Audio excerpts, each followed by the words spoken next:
Good evening, everyone. Mike Palmer from Know Your Rights Group and Success Coaching International with another important live video update tonight. So, the big news, of course, of the past week or so has obviously been the fact that the Parliament did indeed manage to rush through that age verification bill with little to no consultation. And yet the media is still referring to it as a world's first, like it's something to be somehow proud of, which is just absolutely insane. So everyone needs to be aware of this at the very least. This is why I'm dealing with this first and foremost tonight. So please make sure you read this article so you can understand what's going on, so then you know what you need to do. So it says, world first law banning kids from social media passes on massive final day in Senate. Australian children under 16 will be subject to a world-first social media ban after the government passed new laws in a whirlwind final sitting day of the year in the Senate. Landmark restriction, which the crossbench and some opposition MPs slammed as rushed and ill-considered, you think, was one of more than 30 bills passed as senators argued long into the night on the back of a chaotic day of Labor deal-making with the Greens and Coalition. The bill doesn't name individual social media platforms, but Communications Minister Michelle Rowland has confirmed the laws will, at a minimum, apply to TikTok, Facebook, Snapchat, Reddit, Instagram, and X. In a push to pass a raft of new measures on the last day of the parliamentary sitting year, government tried to roll the social media ban and 3 hardline migration bills in with a big packet of legislation that wouldn't be debated. The heavily criticised move failed, but a string of senators showed their frustrations at what still ended up being a relatively limited time to study and discuss the landmark changes, particularly given the restrictions don't take effect for another 12 months. Green Senator Sarah Hanson-Young claimed it was boomers trying to tell young people how the internet should work. What a sham this is. And this is a piece of legislation that does not do what the government or the leader of the opposition proposed that it does. It doesn't make social media safer. It doesn't make children and young people safer online. And that's the key. This is what they're claiming it's for, yet it fails to meet that objective, as I'll explain in a moment. It's a sham, but the whole process has been a sham. Rush through, limited inquiry, 3 hours of inquiry, no ability for the bureaucrats to actually answer questions properly, all under the guise that this was urgent and needed to be done, but it doesn't even take place for another 12 months. Okay, so how urgent is it really if it doesn't come into effect for 12 months? Now, please, it's very important for people to keep in mind that these social media platforms always had a minimum age of 16 anyway. So again, as is just stated there, it doesn't do anything at all from a safety perspective. Okay, all it does is require these social media platforms to have some sort of a proof of age system in place. And as we've discussed before, the only true way to do that properly is through some form of digital ID. Now, the one positive that does come out of this is, as I said before, none of this comes into effect for a full year. So we still have time, okay, to write to our members of parliament and express our will that this legislation be immediately repealed, okay? And we're going to be talking more about that on Tuesday night's radio show. So please make sure you tune in for that, because this is so important. And as always, you can do that via the big black listen live button on the radio show page. Again, you'll find a link in the comments or in the description for this video. Now, it's very important to note that we do need everyone, and I mean everyone, to write into their members of parliament and express their will about this legislation, because as we've seen before with things like the voice to parliament, when people do get together collectively and push back against these ridiculous ideas, we can achieve some amazing results. Now, there's evidence of that again just as recently as this week, in fact on 2 different fronts. So the first and potentially most significant was the backflip by the Australian Venue Group, who were originally going to ban around 200 pubs from engaging in Australia Day celebrations, even though, get this, they were actually owned by a Hong Kong company and had nothing to do with Australia at all anyway. I mean, this is just how, bureaucratical the whole thing is. So if you missed that article, here's a short version of it here. Australia Day banning pub group Australian Venue Co. owned by Hong Kong private equity firm PAG. The pubs giant that sparked outrage after banning Australia Day at more than 200 venues was bought by a Hong Kong-based firm last year. The company was met with widespread backlash over the weekend after directing managers not to allow flag wavers to celebrate in its establishments on January 26. Australia Day is a day that causes sadness for some members of our community, so we've decided not to specifically celebrate a day that causes hurt for some of our patrons and team. What a load of rubbish. It is a tiny, tiny, tiny minority that have got their knickers in a bunch over this. So guess what? Those people don't have to go to the pubs. Very simple. If those people work at the pubs, they can ask to be excused for that particular day if they're really that concerned about it. And let the rest of the majority of the population get on with this, celebrate being Australian.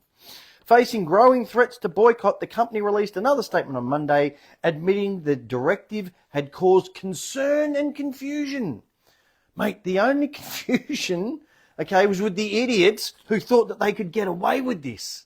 Okay, they're the only people who were confused about any of this. Okay, Aussies let their voices be known about this insanity very loudly and very clearly, and those pubs had to backtrack on their closures. So again, here's the article confirming that they did indeed backtrack on all of that. Australian Venue Co. apologises after Australia Day cancellation backlash. Pub group says it will be open on January 26.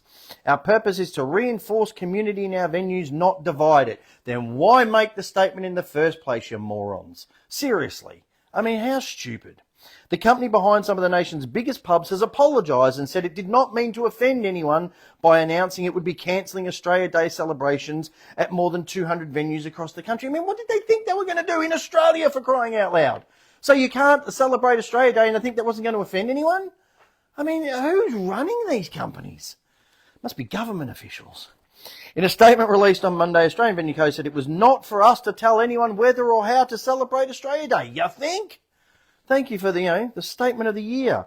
Statement came 2 days after the company was smashed for its decision to ban celebrations on January 26. So, it's fantastic to see, so many people, just calling them out and, saying that they were going to boycott and all the rest of it. And this is, a crystal clear example of what can happen when enough people collectively fight back against a common issue. Now, another example that we saw this week was in relation to the CBA, Commonwealth Bank of Australia, who at the start of the week actually emailed their customers telling them they'd have to pay $3 every time they wanted to take their own money out in cash over a counter at a branch. So again, here's the article. It's just the relevant sections here if you want to look it up in case you missed it. Commonwealth Bank unveils account changes that will charge customers $3 withdrawal fee. Commonwealth Bank has unveiled major changes to one of its main everyday account offerings that will see some customers charge $3 to withdraw their own money. The changes will see Commonwealth Bank customers who have a complete access account move to smart access accounts starting from January 6, 2025. In a statement, the bank said the changes were part of our commitment to provide the best available banking experiences. Well, it seems as though their customers, completely disagreed with that statement, as well they should, and there was absolute outrage by the public. They once again clearly expressed their thoughts on this change to the CBA, who have now, not surprisingly, rethought their position on this new charge. So anyone who banks with the CBA or knows anyone who banks with the CBA might want to have a look at this. Commonwealth Bank backs down on $3 cash withdrawal fee after major backlash. Commonwealth Bank has paused a $3 in-person cash withdrawal fee for some customers after backlash from Australians who vowed to close their accounts in protest. Australia's largest bank was blasted as out of touch and greedy over the decision to shift all customers with a legacy complete access account to a smart access account, which includes an assisted withdrawal fee. CommBank Group Executive Retail Banking Services Angus Sullivan announced on Wednesday afternoon the migration to the new account would be paused for 6 months for customers who are worse off with the new fee following the backlash. He said the bank would then individually consult with those customers, of which there are more than 100,000, and move them to a new type of account that best suits their needs. It's understood the assisted cash withdrawal fee will still remain for customers who are already on the Smart Access account. We acknowledge that we haven't got the communication right about this, Mr. Sullivan said. Not sure that's what he meant to say. I think what he meant to say was we tried to, we tried it on, but we didn't get away with it. Oops. Because that's actually what's clearly happened. And again, this is exactly why everyone needs to stand up and fight back when faced with this kind of insane changes.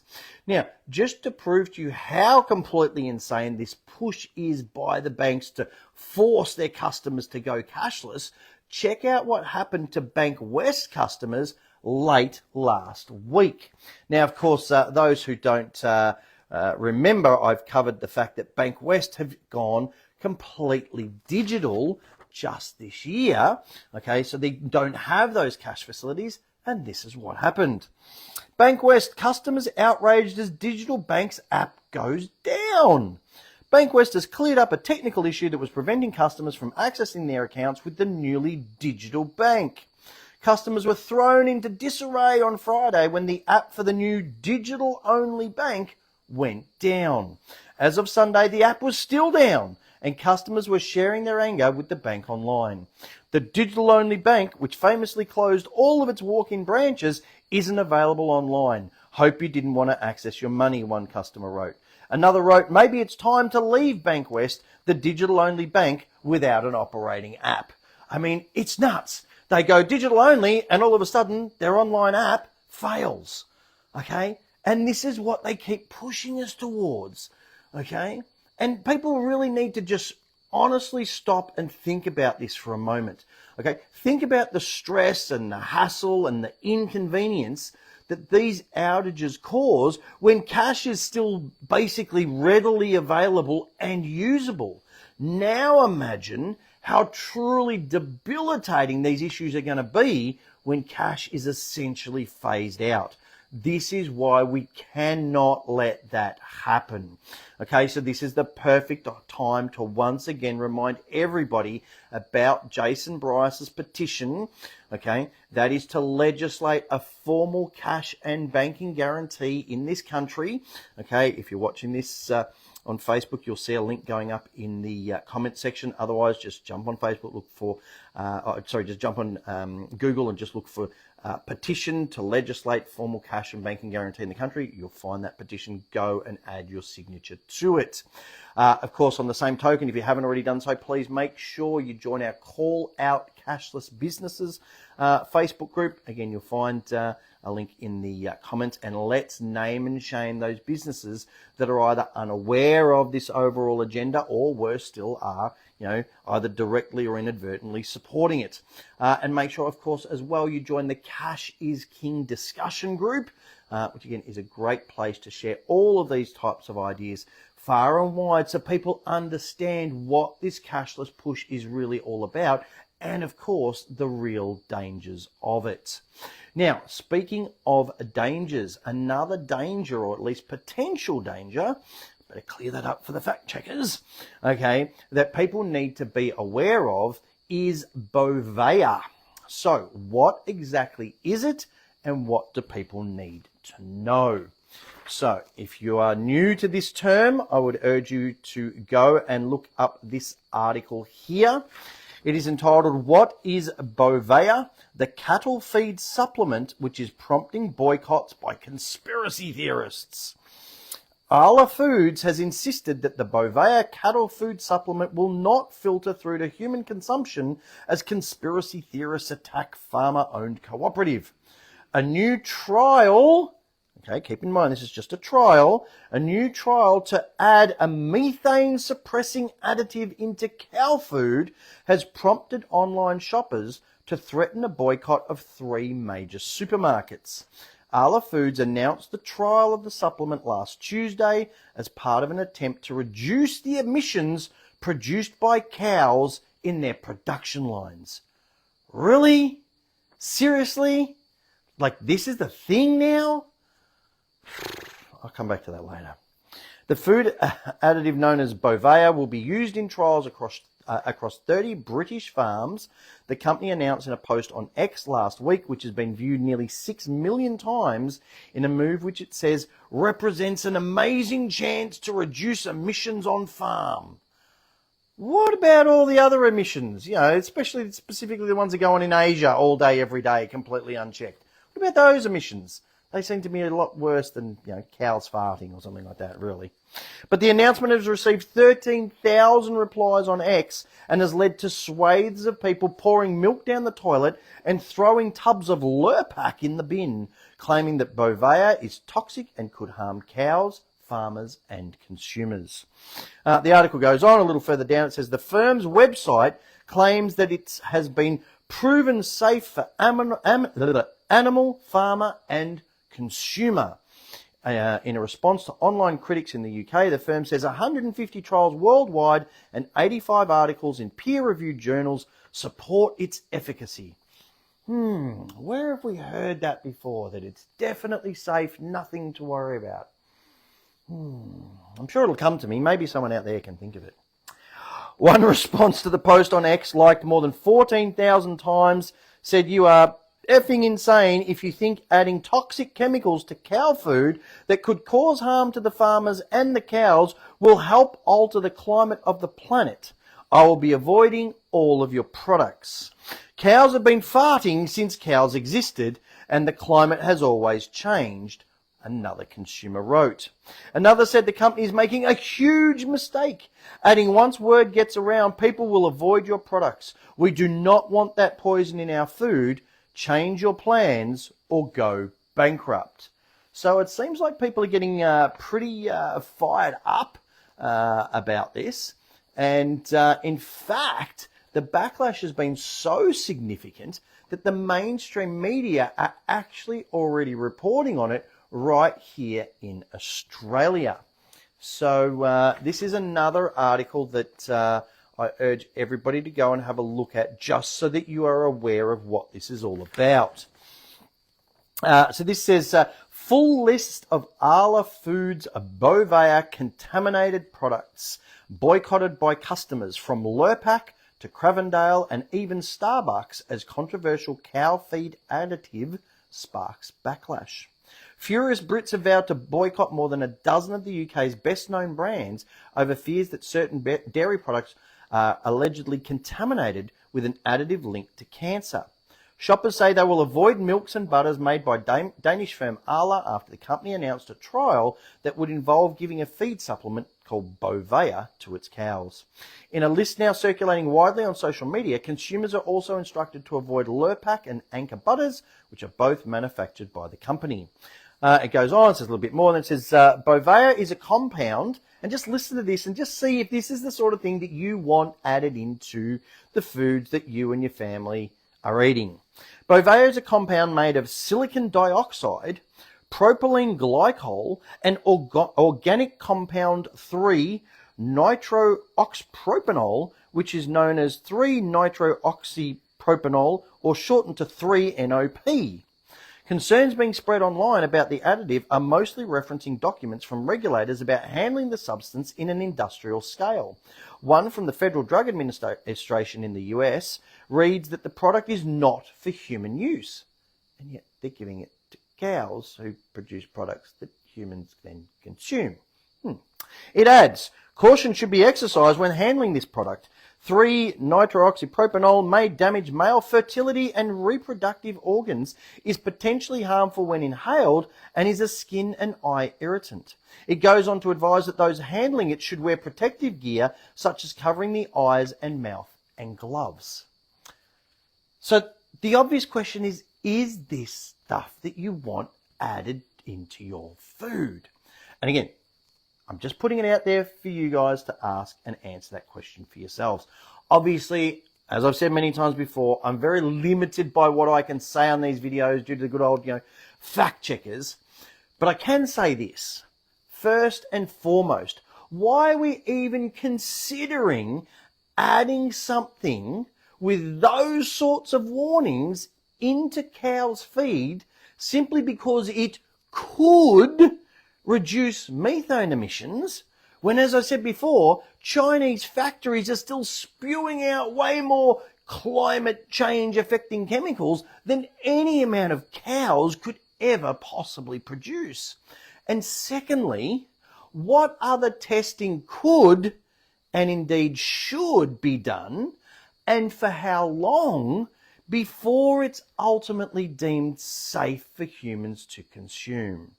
These are certainly the questions that I'm asking, and I'm sure some of you can think of some others as well. So again, I'm really just trying to keep things in perspective. Given everything else that's going on in the world right now, why are they focused on giving more non-natural additives to cows simply to reduce methane emissions? I mean, it just seems pretty pointless when compared to everything else that's going on right now. And speaking of pointless things, you've got to check out the insane new license requirement in South Australia. Now, this has to be one of the most pointless new rules that I have ever seen. If you or anyone you know is in South Australia, just check this out and try and keep a straight face while reading it. Special license for ultra-high-powered vehicles introduced in South Australia. Drivers in South Australia are now required to undergo a special course to get behind the wheel of ultra-high-powered vehicles, while also being banned from turning off driver aids such as traction control and electronic stability control systems in these cars. The new rules came into effect on the 1st of December, which mandates the endorsement for those driving sports cars, supercars and hypercars with a power-to-weight ratio of at least 276 kilowatts per tonne for those with a gross vehicle mass of less than 4.5 tonnes, excluding buses, trucks and motorcycles. Now hang on, what are some of the most rapidly accelerating and dangerous vehicles you can possibly get involved with? That'd be motorcycles, but they're excluded from this new legislation. Anyway, moving on. The online course, it's not like some super duper advanced driver training course on a skid pan with these high powered vehicles. No, it's an online course and it costs $61, so it must be really detailed, and takes an estimated 30 to 45 minutes to complete. Ooh. After which point, the driver will be subject to a test. Ooh. Motorists can attempt the test as many times as they like within a 12-month period for no additional cost. I mean, is this something some kid's written? No, it's real. Once passed, the driver can apply for a new U-Class license costing an additional $20. They're talking about people driving, $500,000 hypercars, and it's a $61 online course, and they get a $20 U-Class license. I mean, this is just nuts. This is absolutely nuts. I mean, just putting aside for a moment the fact that an online course for a high-powered car is just a complete and utter joke. I mean, think back to, Mr. Miyagi and, Daniel LaRusso trying to learn karate from a book. Okay, you'll get the idea. Okay, but once again, the biggest issue is, where is the incentive? Okay, now, maybe if they said you have to complete a detailed advanced driver training course, and maybe that course costs, $500 to $1,000 because it's a proper course, and then you got a special license that allowed you to do certain things like, 150 kilometers an hour on an open road, like a freeway, for example, which, mind you, is very, very easy to do and very, very safe in the types of cars that they're talking about. That might actually entice more people to get involved and would, of course, make our roads safer and more enjoyable. I mean, this is something that's covered, in chapter 1 of that, Aussie Speeding Fines book. Actual strategies to make our roads safer and more enjoyable. Things that will actually reduce the road toll. A 30-minute online course and a $20 license is not going to reduce the road toll. By the way, if you haven't got that book yet, you'll find a link in the description. Make sure you grab that. There's lots of really good info in there. Okay, but again, why not incentivize people? Offer them something, in return for doing, and give them some benefits. If they've gone out and they've done this course and they've bought this expensive, high-powered car with ABS and traction control and brakes the size of dinner plates and all the rest of it, give them some benefits. Not just punish all the time. Now, in any event, for those of you who are in South Australia and you want to know how to effectively knock out this ridiculous rule, please make sure you refer to our ebook. That's the Know Your Rights ebook. Refer to the Constitution chapter that you'll find in that book. And specifically, you want to look up sections 117 and 118, which refer to rights of residents in states and also the recognition of laws, acts and judicial proceedings in every state. Essentially what that says is you can't be discriminated against because you live in one state, i.e. South Australia, as opposed to another state which doesn't have these ridiculous new rules. So grab that book and have a look at that.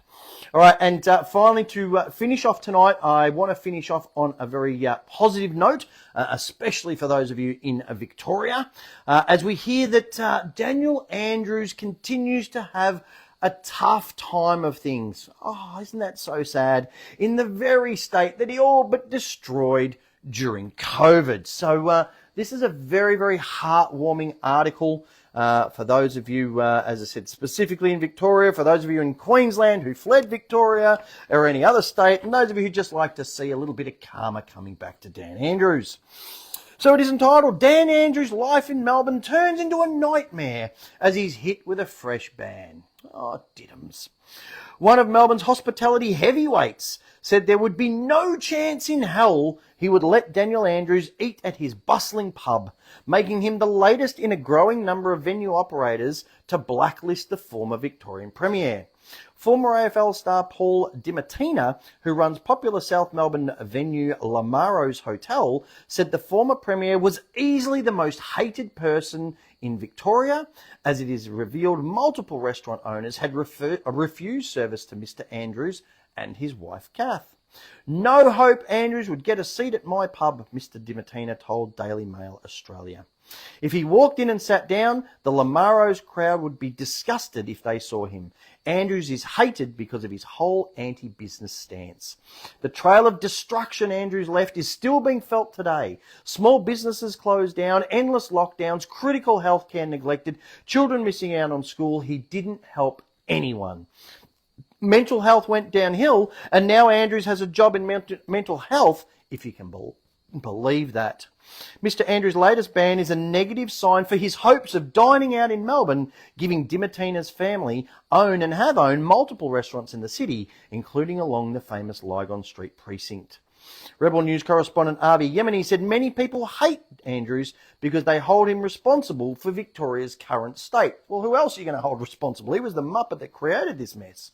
They are frustrated that he has never been held accountable for his decisions or actions, regardless of how reckless or potentially corrupt they may have been. Well, let's hope that the Bike Boy scandal once and for all breaks through and does manage to hold him accountable. Victorians endured the longest and hardest lockdowns in the world, with many losing everything. Meanwhile, Andrews walked away with a substantial taxpayer-funded pension and a comfortable new job. It's understandable that those who feel shortchanged would harbour resentment against him. The latest pile-on came after it was revealed Andrews and his wife were refused bookings at popular Melbourne restaurants during the COVID pandemic. It was reported the Andrews blacklists were payback from the city's hospitality industry over the state's long and strict lockdown. Restaurateur Chris Lucas revealed that when Mr. Andrews' wife Kath called up to book a table at his Windsor eatery Hawker Hall, located at the once bustling Melbourne Chapel Street precinct, he told her, "Sorry, it's not available." Good on you, Chris. Mr. Lucas revealed Destasio, a famed Melbourne restaurant group that is not part of his hospitality group, also refused Mr. Andrews a booking for his birthday around the same period. Good on you, Destasios. The restaurants were not the only places to give Andrews the cold shoulder following his controversial COVID approach. Members of Melbourne's prestigious National Golf Club on the Mornington Peninsula last year banded together to block Mr. Andrews' interest in joining. There were also rumours Andrews wanted to join exclusive Portsea Golf Club, but was also knocked back. Too bad, so sad it is, but scratching the surface of what he deserves. We certainly hope there's a lot more. But it is always great to see karma come back around, and no one is more deserving than a serious dose of karma than Dan Andrews and his wife Kath, because how on earth does somebody stand by and support that kind of insanity? So long may we hear of the universe providing with him with some balance and some important life lessons, shall we say. All right, so as always, I'm going to finish off tonight with the latest testimonial from one of our members, as well as some more great memes to get people thinking. So this is quite a detailed testimonial from Niv, who says, "Hi guys, love your program. I was just listening to the Charlie Red Light podcast and have some information you might like to look into. Many years ago, my sister was caught in a similar situation on the corner of Duke Street and Ballarat Road, Braybrook. What was clear was that the camera was situated too close to the intersection to show she entered on green or yellow. It could only show that she was in the intersection on a red, something we've covered many times before. I wonder if other cameras are similarly placed too close. Who would check that? To finish the story off, she took it to court and got it dismissed, not due to the camera, but the Bible. She stood in the dock and the policewoman handed her a Bible to swear on. As a born-again Christian, she did not want to swear as Jesus forbade it. Matthew 5:33-37, so she made an affirmation. However, she told the copper to leave the Bible with her. When the magistrate asked what she had to say in her defence, she opened the Bible and read out Deuteronomy 19:15. One witness shall not rise against a man concerning any inquiry or any sin that he commits. By the mouth of 2 or 3 witnesses, the matter shall be established. She then challenged the police by asking, "Where is your other witness besides the camera?" The copper threw the question back at her, asking, "Where is your other witness?" My sister said, "I don't need one. You're prosecuting me." The magistrate gave my sister the benefit of the doubt and let her off. Great story, all true. The close installation of the cameras might help Charlie as well as the indefinite photo. Cheers, Niv. So again, a great testimonial from someone who started off by using the 3-step process from chapter 3 of that Aussie Speeding Fines book, has stood her ground, gone on and taken it to court and raised some other really creative arguments. And it's fantastic when people do think outside the box and think of these things, trial and test them in court, and you get great results.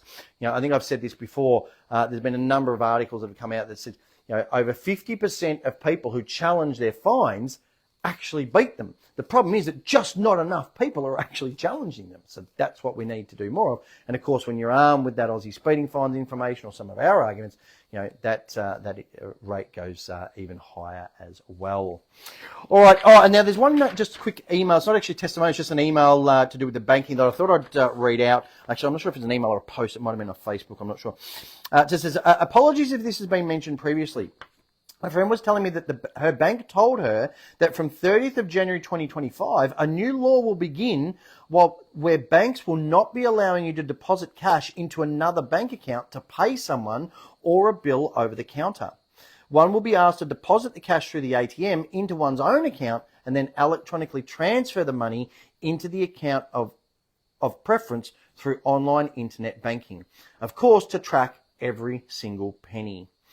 Just to add, the social media bill that passed last Thursday night has a clause that facial recognition can be extended to the rest of the internet to buy and sell. Therefore, we'll be asked for facial recognition to do online banking.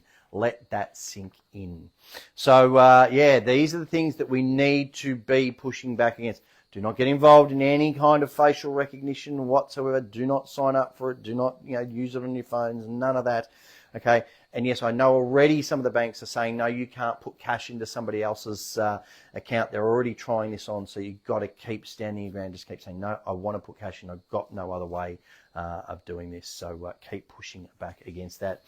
Now, this sort of essentially just reiterates what we said. Now, this is from Morgan C. Jonas, who, of course, is the president of the Freedom Party. We've interviewed Morgan on our radio show, and this was a post that he put up. And again, just reiterates what I was saying before. Australian Venue Co. reversed their Australia Day ban within 1 day. CBA reversed their withdrawal fee policy within 1 day. The moral of the story is that public pressure works and the true power of a nation rests within the hands of the people. So again, okay, it's up to you guys. You're the ones that have to take the time out to just sit down, whip up a letter, use the My Will letter in our book as a guide, if you like, and send that expression of your will to your members of parliament and address all of these significant issues. Yes. Now, I've been on the road travelling around a bit this week, and I've noticed that the potholes are just getting insane. I actually cracked a rim on a car this week because of the potholes. And as it says there, how come there's enough asphalt for speed bumps, but not enough to fill potholes? Interesting dilemma, isn't it? Not quite sure on that one. And finally, somebody sent me this one, and I just went, yep, this is brilliant. So simple, crystal clear, and to the point. Okay? If government is the answer, it was a stupid question. Okay? Government is not the answer. Look at the word, people. Government, the first part of the word is to govern, to limit. Why should we be governed or limited in any way? We are unlimited beings created in the, image of, God or Jesus or whatever it is that you believe in. Okay? We should not be limited. We should not be governed. Why we even have government and why we have governments as powerful as the ones that we have in place, that are eroding our freedoms on a daily basis is just absolutely crazy. But it's going to keep continuing unless we all fight back. So, I'm going to leave things there on that note. As always, I do urge you to please make use of all the resources that are available to you to please get informed, get fired up, and get proactive. We do need that this year more than ever before. As always, these videos are completely free to watch. You'll find them on the videos tab on our Facebook page, on our BitChute channel, on our YouTube channel. Our radio shows, again, completely free to listen to on Tuesday nights. We do have 2 back-to-back radio shows. So this coming Tuesday and the following Tuesday, which will be our final radio show for the year. It'll be our big Christmas show. Again, you'll find a link in the description. Just click on the big black Listen Live button between 8 and 10 p.m. On our radio show page. Now, if you've missed any of our radio shows, we've got 400 of them under our belt now. You can join up as a podcast member. It's less than $5 a week to join up as a podcast member. Also, if you are collecting our CDs, we do have our brand new, whichever way it's just spinning around, but there it is. Our brand new latest podcast CDs. If you do want to add that to your collection, you should find a link going up in the comments. Otherwise, just go on the radio show tab and click the podcast. You'll find that. Now, speaking of new products, these have been flying off the shelves. This is our brand new affidavit and submission CD. So it's got a full 1 hour video on there, 70 pages worth of submissions, another 30, 40 pages worth of affidavits, explains the differences between them. They're all in a Word document format, so you can cut and paste your details, use the relevant sections that you want. It covers ATO cases, child support cases, parking fines, speeding fines, whole heap of stuff. So grab that. We've also got a brand new pack, which is our Court Success Pack, which has that same CD and also, if I can get it open, also the Constitution Commission reports and our FOI CD. So this is all the FOI responses from the government, okay, telling you why they can't do what they're actually doing on their own letterhead. Very, very powerful. And the Constitution Commission reports, of course, all of those reports that said, yes, this is what you need to alter in the Constitution to make all these laws valid. Those amendments were never enacted. And again, this is the actual evidence that you can add into an affidavit and add in your submissions, okay, to use in any court case to knock it out before it even begins. So do keep those products in mind. Please, of course, Christmas is only just around the corner. I know everybody's busy, everybody's sort of getting into party mode, but order these products now so you have them in time for Christmas, so then over your Christmas break you've got time to go through and look at everything and read everything. Make sure, of course, you grab our Know Your Rights book, the essential step-by-step manual for understanding and exercising your rights, that Aussie Speeding Fines book that I mentioned before for challenging all manner of unjust and unlawful fines, and of course that Bank Secrets book. If you are struggling financially, stop throwing good money after bad at these unsecured loans. That's your personal loans and credit cards. They can be very easily discharged with that tried, tested and proven 4-step process. So you'll find links to these in the description. You can get them individually. Of course, you can get them as part of the combo pack. We do have the tote bag that we include just as a little bonus, no extra charge. Of course, if you want to go above and beyond what's covered in those, we do have some limited opportunities between now and Christmas to do a couple of final one-on-one coaching calls. So again, if you just go to the shop page, you'll find them. Otherwise, there should be a link going up in the comment section. So if you want to do a one-on-one coaching call to go through your specific scenario, we can sort a few of those out before Christmas. We do have our caps available. It is definitely starting to heat up, certainly down here in Melbourne at the moment. So protect your head, grab your cap. People see the logo, they come up, they have a chat. I've been wearing mine around the last couple of days. I've spoken to a couple of people already. So big shout out to those guys.